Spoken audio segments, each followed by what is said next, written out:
N'hésitez pas à liker la vidéo, et si vous êtes nouveau sur cette chaîne, abonnez-vous et activez la cloche pour ne rater aucune de nos nouvelles vidéos. La leçon 3. La magie des 10%. Alors, ces leçons que j'ai retirées au début de ma carrière d'investisseur ne sont pas des leçons que je ne connaissais pas, mais c'est leur application qui leur donne une certaine puissance. Donc, je suis persuadé que économiser et investir 10%, vous l'avez déjà entendu. Donc, l'histoire d'économiser 10% est une histoire de discipline et non une histoire de chiffres. Donc, si par exemple tu gagnes 5 000 $ par an et que tu économises 10%, ça fait 500 $. Si tu gagnes 500 $ et que tu économises 10%, ça fait 50 $. Quelqu'un peut dire 50 $, c'est peu par rapport à 500 $, mais la réalité est que c'est 10%.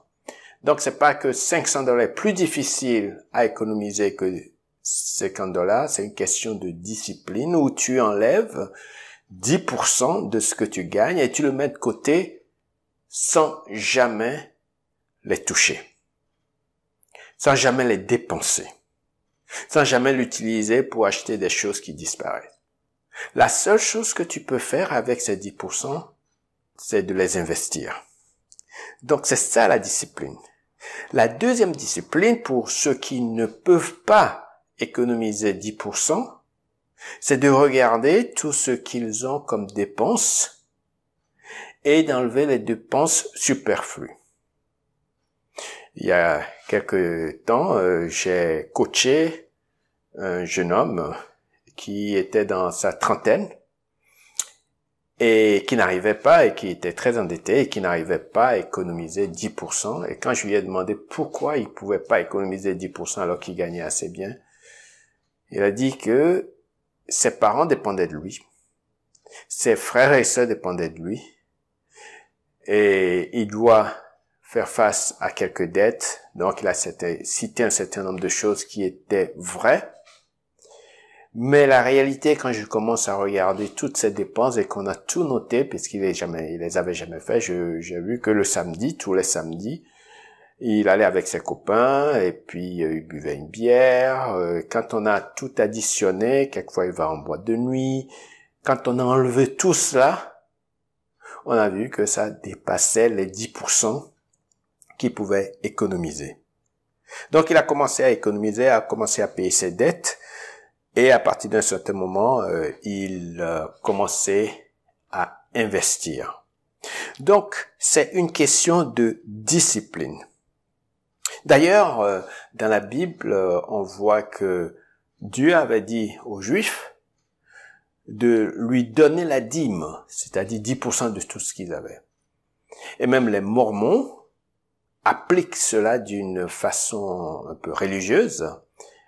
Et on voit parmi les Mormons qu'ils sont généralement riches, il y a beaucoup de millionnaires, etc. Je dis pas que c'est uniquement avec ce principe qu'ils sont devenus indépendants financièrement, mais ça contribue.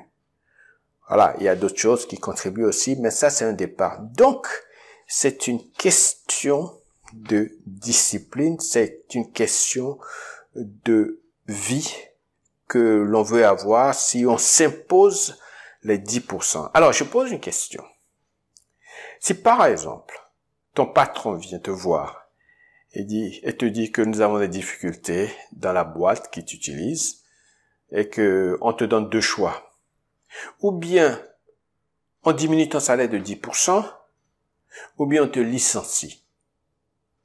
Je suppose que tu choisirais plutôt que l'on t'ampute de 10% sur ton salaire que de te licencier. Là, tu as 0.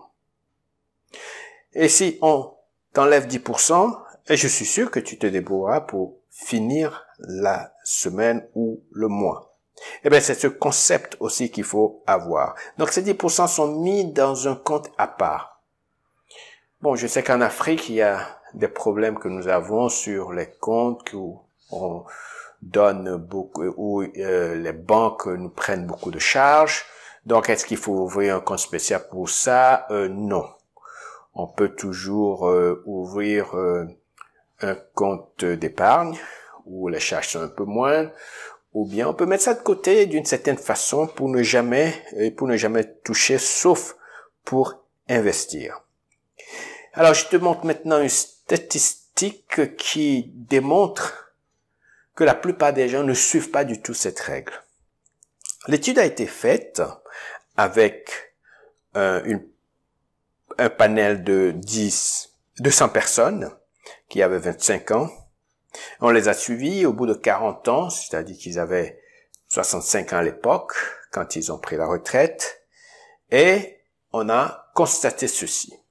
Sur les 5 personnes de départ qui étaient d'un milieu socio-économique à peu près équivalent, on a remarqué qu'une personne est devenue riche, multimillionnaire en dollars ou multimilliardaire en CFA, comme tu veux.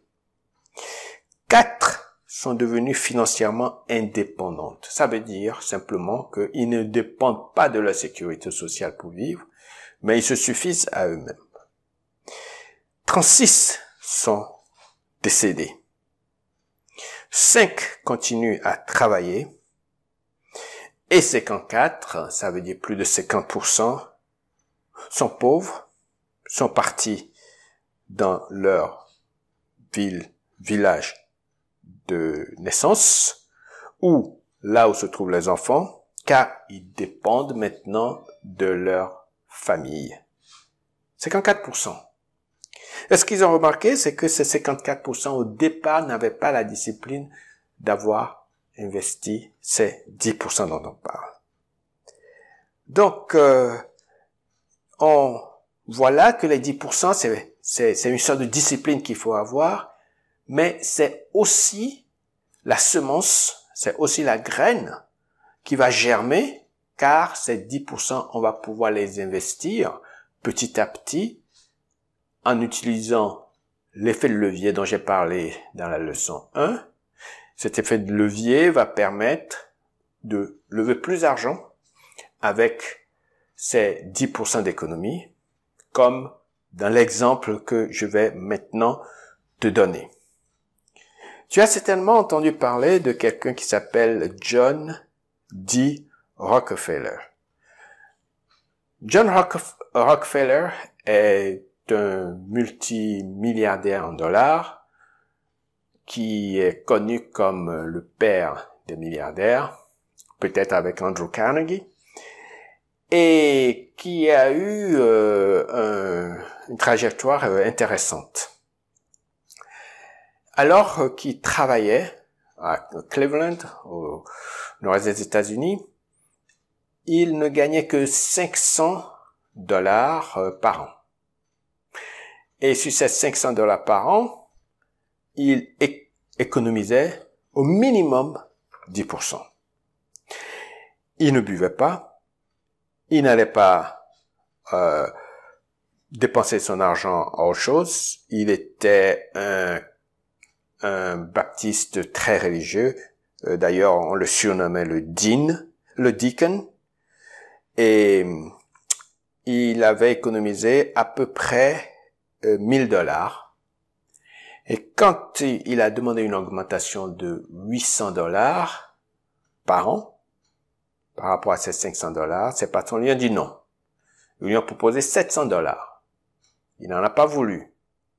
Puis une occasion s'est présentée pour être en partenariat avec quelqu'un, un Anglais qui s'appelait Clark, et qui voulait avoir 2 partenaires, et qui pouvait mettre $2000 pour avoir ce partenariat. Mais John Rockefeller n'avait que $1000. Et il a été voir ses parents en leur demandant de lui prêter $1000 pour compléter, pour faire $2000. Ses parents ont accepté à condition qu'il paye 10%. Et les parents ont pu faire cela parce qu'ils ont vu que le jeune John Rockefeller avait pu économiser un peu d'argent.